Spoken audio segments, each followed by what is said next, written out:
By now, we're all depressingly familiar with runaway hype leading to games that fail to deliver. We've known for a long time never to trust titles that are marketed on pre-rendered cinematics, but more recently even gameplay trailers can be nothing like the finished product. However, this isn't always the case, and being pleasantly surprised by what you're controlling can be an all-out joy.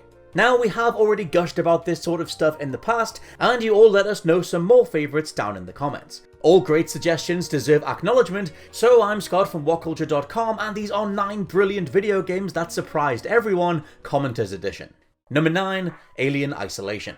Alien Isolation was met with a mixture of caution and dread from the get-go for one very depressing reason. Aliens Colonial Marines. As that game's disastrous development cycle is more well documented than the Second World War at this point, suffice it to say few creative projects managed to get every last thing wrong about what they were putting together. Alien Isolation developers Creative Assembly, however, were inadvertently blessed by the fact that they were only known for top-down RTS games. Empire, Medieval, Total War, that was these guys. When they were suddenly attached to a survival horror, it was Heath Ledger's Joker all over again. The attention to detail from RTS mentalities transferred perfectly though, and the team's vision was delivered impeccably. The Sevastopol space station looked right out of the original movie, all clunky machinery and CRT monitors, and horror was front and center. Alien Isolation is terrifying, an excruciatingly tense, unforgiving struggle between woman and beast, as one wrong move will spell instant death.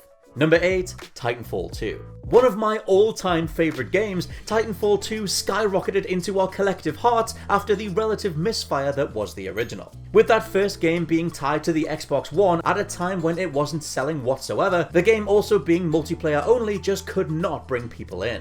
Titanfall 2 though played to Respawn's strengths as a team of ex-Infinity Ward devs, turning in one of the finest single-player shooter campaigns in the whole genre. The story goes that the devs just thought of every single super cool first-person shooter set piece that they'd like to make, then set about writing a story that would string them all together.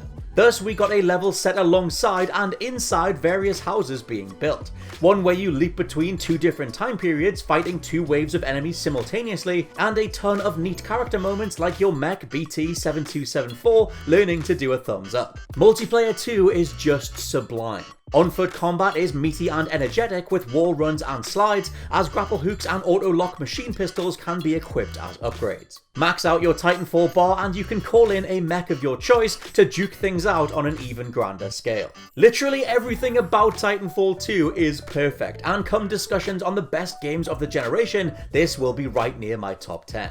Number 7, Metal Gear Rising: Revengeance. Metal Gear Rising has a weird reputation among certain sects of the Metal Gear fandom, because they're totally right, it's not a Metal Gear game. But Platinum being given the keys to Hideo Kojima's kingdom resulted in one of the most over-the-top action games ever. It's precisely because they're playing with Metal Gear characters and other recognizable elements that it all comes together so well. Want to see a formerly despised character who was brought back as a cyborg ninja throw a skyscraper-sized mech down the street?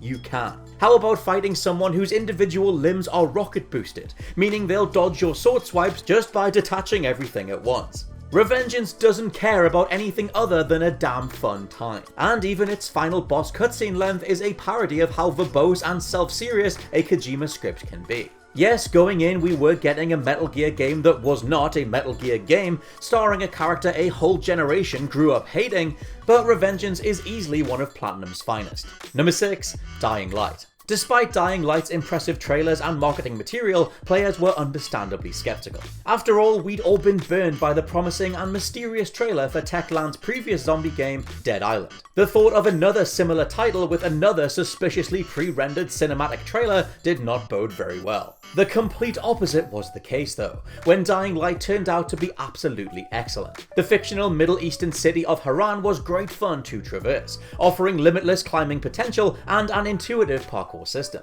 Of course, the game's biggest draw was its day-to-night transition, as once the sun had gone down, out came the volatiles. These near-invincible infected enemies, faster, stronger, smarter, and more aggressive than the regular zombies, instantly reduced the player from predator to prey.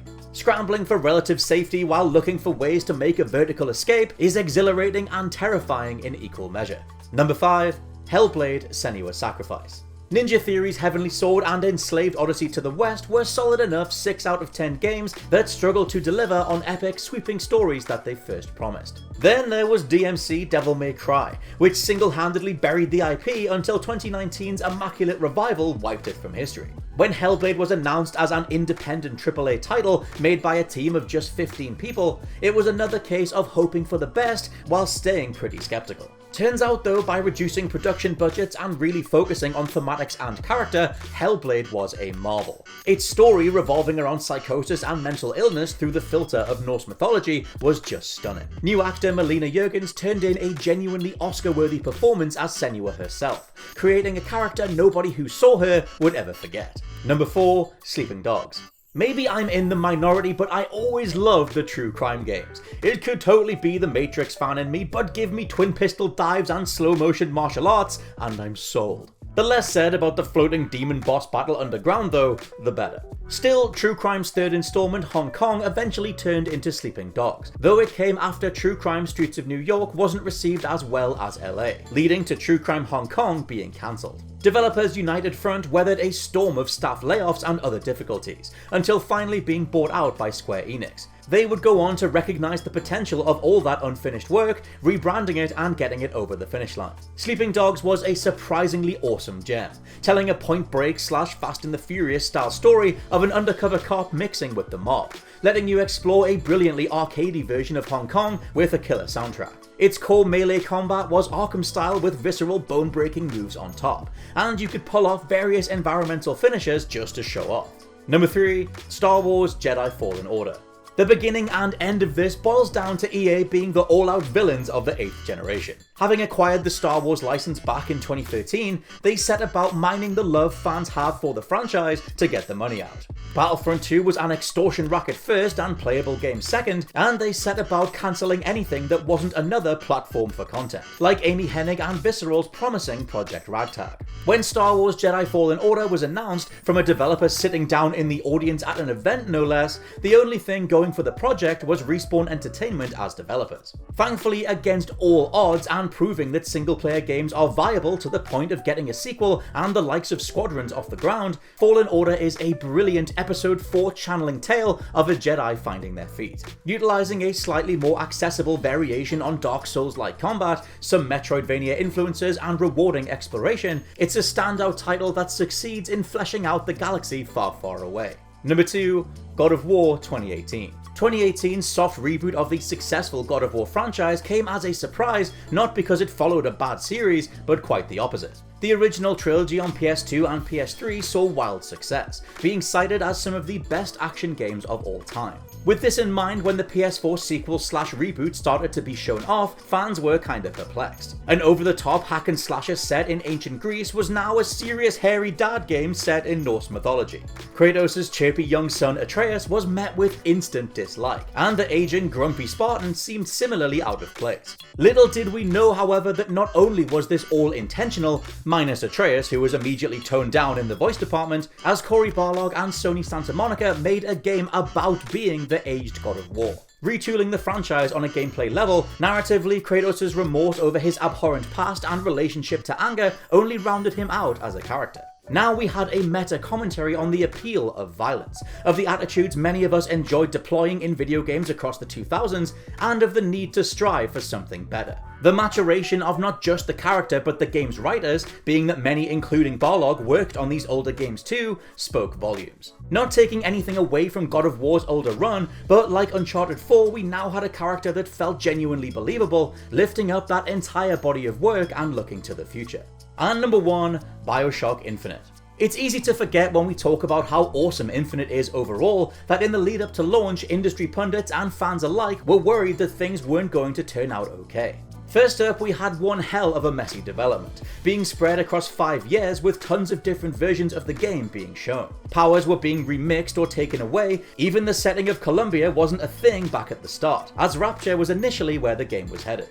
Second, BioShock 2 was a divisive, arguable rehash of the first game, which fundamentally missed the point of the series and introduced a multiplayer that made some fans run for the hills. Add rumours of meddling from publisher 2K, and it seemed like BioShock had infinite ways to mess up. Thankfully, BioShock Infinite is outstanding and finally a successor to that peerless original. Irrational Games built on the mechanics that they had at their disposal and created something that was distinct from, yet complementary to, everything that came before. And that's our commenters edition of various video games that surprised everyone. You can feel free to let me know even more down in the comments for this video, and please check out the WhatCulture Gaming Podcast. For now, I've been Scott from WhatCulture.com, and I'll catch you soon.